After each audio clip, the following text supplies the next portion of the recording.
Well, where is it? It's completely evolved. I would say it's evolved from my first and second album. It's evolved and it kind of meshed into one on a grander level. Mm-hmm. It's definitely a new me, but still me. Is it grounded in hip hop, soul? All of the above. All of the above. With a tad bit of pop, yeah. Oh wow. You're gonna have to just feel it to know what I'm talking about. So where do you want to see yourself in the next few years with your new album? I want to see myself more connected to my fans through my vocal capability and what I give them, not through, hey, I got Dre on my team, Timbaland on my team, R. Kelly. I want to see myself connect to my fans one-on-one. Yeah. Are there any noted, producers that you worked with on this new album? Not yet. Okay. Well, there's one. There's one.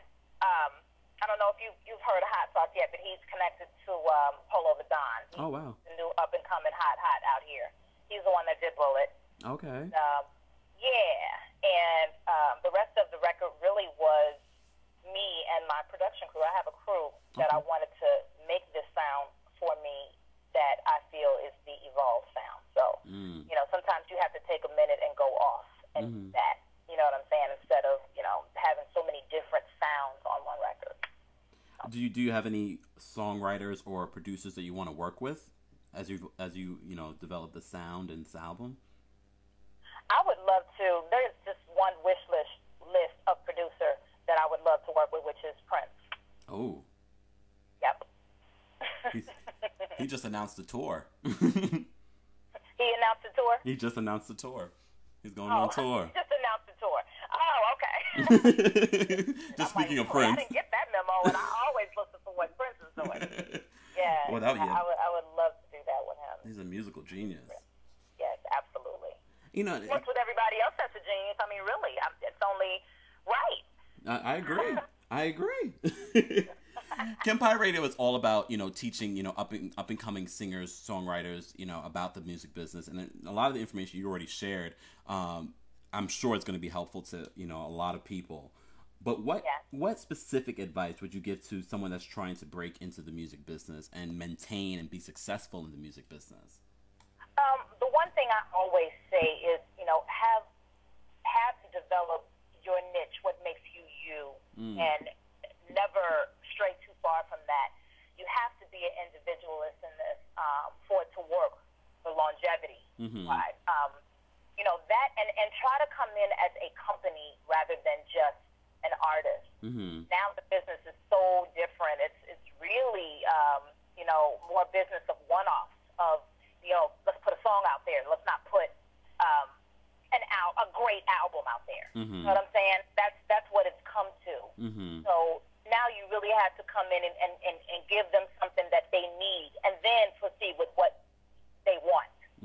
So when I say that, I mean maybe come in as a songwriter first. Come in as a producer first. That's the only way you can really get staying power in the game, because other than that, it's going to be hard to make it stick. Yeah. People have to know that they need you in this, such as The Dream, and Neo, people who have made their claim in this business.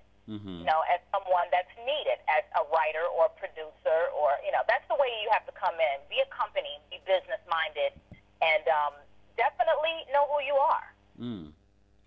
That'll give you some staying power. You mentioned that you recently had a baby about 2 years ago. I remember you mentioned during a previous interview about your other daughter, Shamari, right? And is Shamari showing any interest to be in the music business, or even your new? You have a boy or girl? I have a boy. Oh, are they showing any interest? Shamari is. People always ask me this. I don't know why. Shamari is more academic. Okay. That's good too. Skill to sing.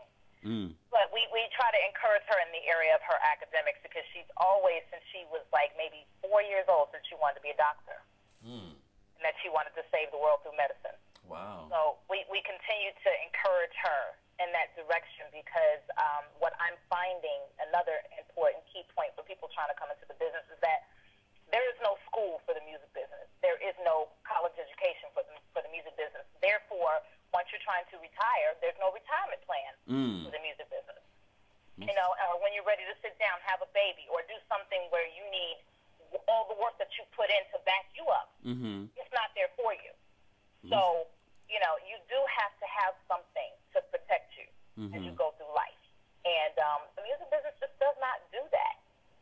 So I try to encourage my daughter in a direction where, people are always going to need her services no matter what. And I would say a doctor is a good idea. Most definitely. Most definitely.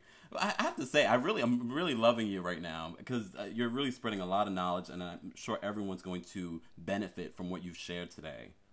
Thank you. I do have some fun questions I want to ask you. We don't have to be so serious and talk all about music. I want people to get to know who Sherry Watson or Truth Hurts is as a person. Okay.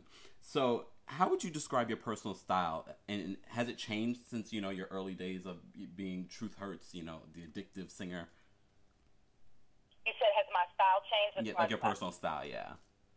My personal, like my clothing style? Yeah, like your fashion and hair. Yes, it's changed a multitude of times, honestly.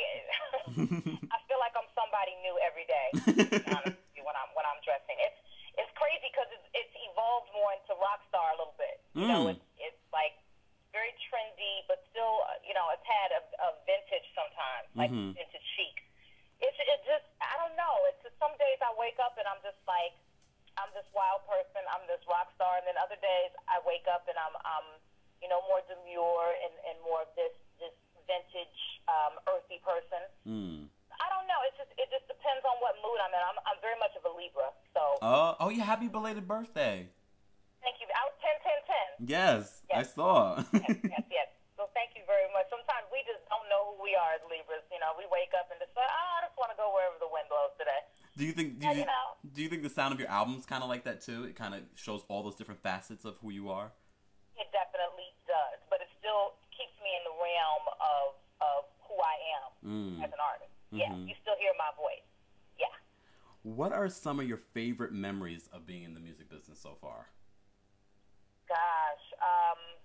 Or your most favorite memory? My most favorite memory is when I performed at the Bollywood Awards at Coliseum after my record came out. I have never been so amazed in my life. Those people looked at me. It had to be over 5,000 Indian people. And they were just looking at me. I was scared to death because I was the only American act. They had nobody else perform but Bollywood acts. Yeah. So wow. I was scared to death because they were all doing the big ensemble, over 20 to 30 people dancing, doing their belly dancing and the dances that they do. Yeah. And I was like, okay, I'm going to get up here and do Addictive with 3 peppers dancing behind me, and what's they going to say?